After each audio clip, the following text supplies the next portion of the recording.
Alright, hello everybody, welcome back to another single player episode. I am just in my fish farm at the minute, because it is this that we are going to be working on for the first part of this episode. We're not going to be in the city as we normally are, we will be here. I've had this design since 1.11 came out. Oh crumbs, it's dark. Basically 1.11 broke the traditional fish farm designs or the original panda design, and so so basically what we're going to be doing is we're going to be altering this design because it's alright. This design is good, it's just it can get very buggy, and I believe it doesn't do so well with lag, and by that predominantly server lag, but I feel that if I've got a lot of entities in my worlds, it will sometimes not be able to keep up. So we're going to implement a different design. So I've done a bit of refurbishing work. I've got rid of all the old redstone. In fact, we could actually make the roof better, come to think of it. I'll work on the roof in a bit. I'm not going to tear down the building. This might not actually fit with the building, but I'll try.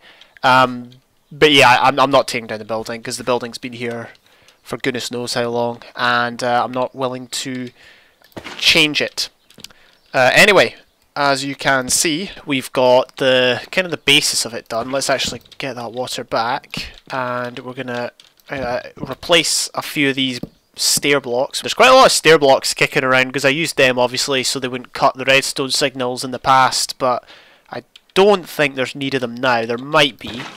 If we put that there, so I believe that back here is where the iron trap door goes, and then I think we can mirror this actually. Let's see, it's slightly thicker out the right than out the left, so I think we're going to go against the tutorial and we're going to put it out, like the redstone has to go out the right instead of the left because there's more space there. I think that would be better. There is our note block, so that goes there.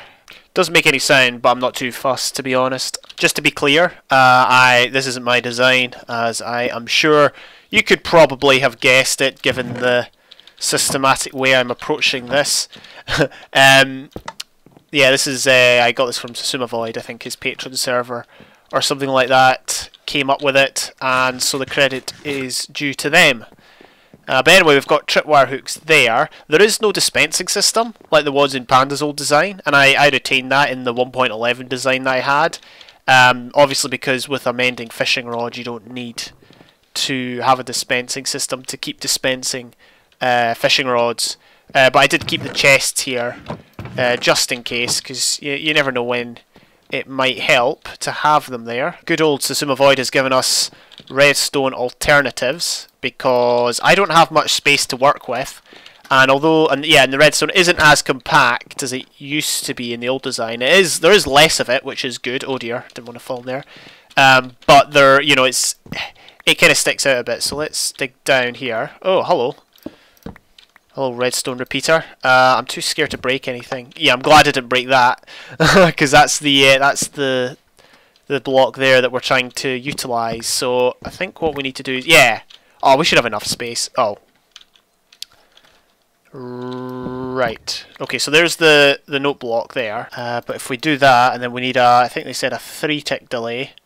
So that would be that. And I think that's it, really. Oh, how does this work again? I think we need to, aim right there, right at the bottom. I think this should work. I've never tried it. This is a first for me.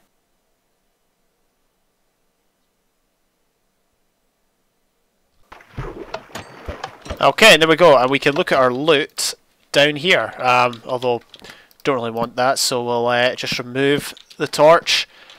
And there we go. We have renovated the fish farm in less than 5 hours, which was the aim. No, don't worry, it didn't take that long.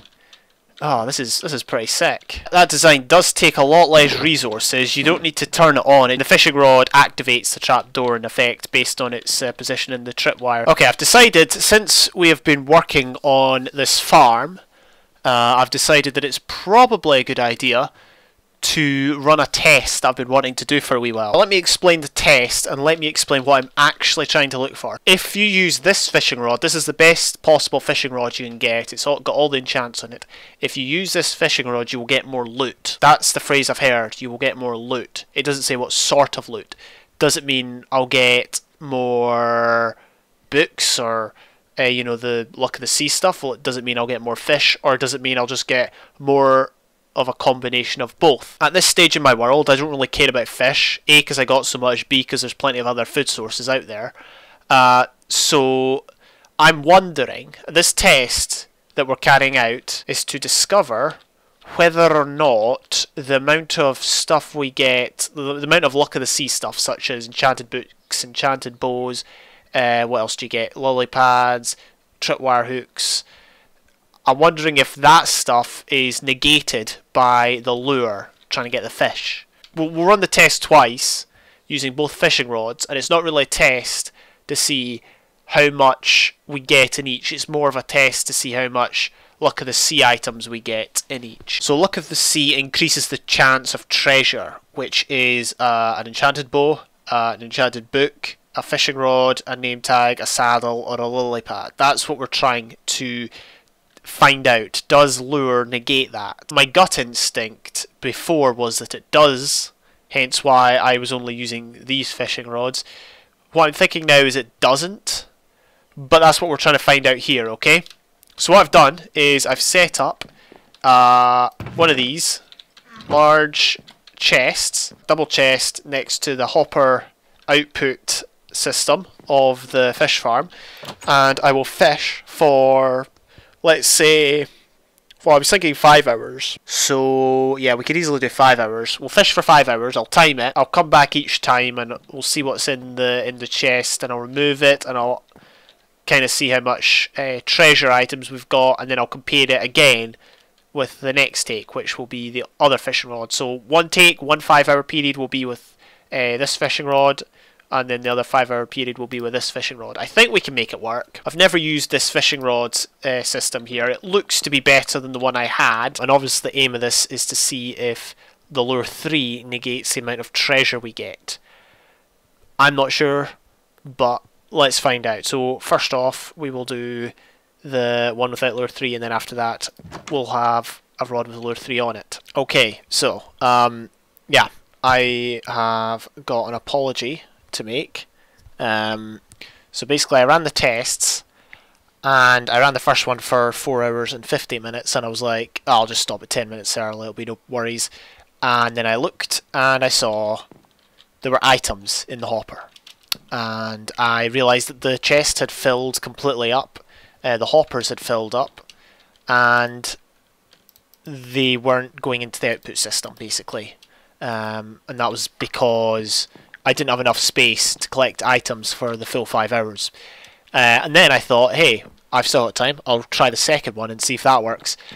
And it turns out that that was the second time there, and I, as you can tell, did not have enough space for the second attempt either. The test has been completely nullified. There was actually no point in doing the second attempt because I wouldn't have got an accurate score if the storage system had filled up, on the basis that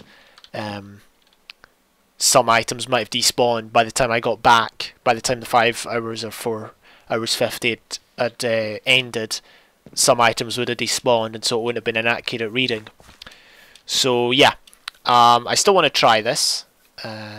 Again, it's probably common knowledge, but I just wish to do the test anyway, just to see, just to get visuals on it. One chest is not enough, because I only had it going into this one chest. This is what we got the first time. We got that and that. As you can tell, a bit more than one double chest was needed. I don't know how much stuff despawned. Probably a few mending books despawned, which kind of sucks, but there you go. Anyway, you win some and lose some. Let's do something else. So, as you can see, this area of the city has got a lot of buildings covering it, and we're almost done with this part. There is one other thing I want to build. Call me crazy once I've told you what it is. Yeah, so I want to build a nightclub. Now, I know what you're thinking. Again, a nightclub. doesn't really hold connotations with the medieval times. I'm less bothered about its external look, and I'm more bothered about what happens inside, okay? I do have... there's a reason I want to build it. There's things I want to do with it. I've had this idea for quite a long time. In fact, I might have had this idea since the start of the city, actually, because there's things that I've gone on that have inspired me in this way. It might fail completely. I'm not going to tell you what the ideas are just yet, but the whole thing might fail. That's okay. At least I tried. But as I said, that's the point. We're going to try. We are going to give this a shot. I almost don't like the word nightclub. I don't know why. Whenever you hear nightclub, there's a lot of things that come to mind, isn't there? And not all of them are good. So, yeah, maybe I'll think of a different name, I don't know. But anyway, the place where people go to relax and whatnot, yeah, that didn't help either. But hush hush, let's just live with it for now. What should we do? Okay, so this is an episode of Apologies. I made another massive error and failed to record an important part. So in the last clip, obviously, I outlined my plans to build a nightclub of some sort. And yeah, I didn't record the important part of me actually building it. So I'm not going to show it all. I'm not going to tell the whole story because that would be just a bit too much. But what I am going to do is I'm just going to show the front of it. Now, I'm not really convinced about it. I just went for the typical 3x3 quart letters to say club, and I had to join them all up because it's funny, it's from here to there, it's 12 blocks exactly, so that's exactly 4 letters, so it kind of looks a bit messy. I went for lights over the top, which I originally tried to activate them using chickens. But then I came up with a better method, which you will see shortly. And other than that, it's just a gradual staircase up, or a slope up, using half slabs to the main entrance there. And then that's basically as far as I've gone. Got typical iron bars. My aim with this wasn't necessarily to create something modern looking, but I really just wanted to have something that kind of fitted in. I will probably edit it in the upcoming episodes, but... at the time of recording, which is actually after the entire episode has been recorded, this is what we've got so far. And the fact that you can see through the back kind of shows it's not finished yet. But we will finish it another time. Okay, so I've gone for a slightly different approach from the chickens, and we've gone for a redstone approach. So as you can see, the lights go on, they go off, they go on in a bit of a set pattern. I could get them all on individually, but I would need a heck of a lot of repeaters, and I don't have that much space, basically. But this is what I've got, and in fact, let's turn it off for now. But as you can see, I've basically just got 2 lines of repeaters on different delays.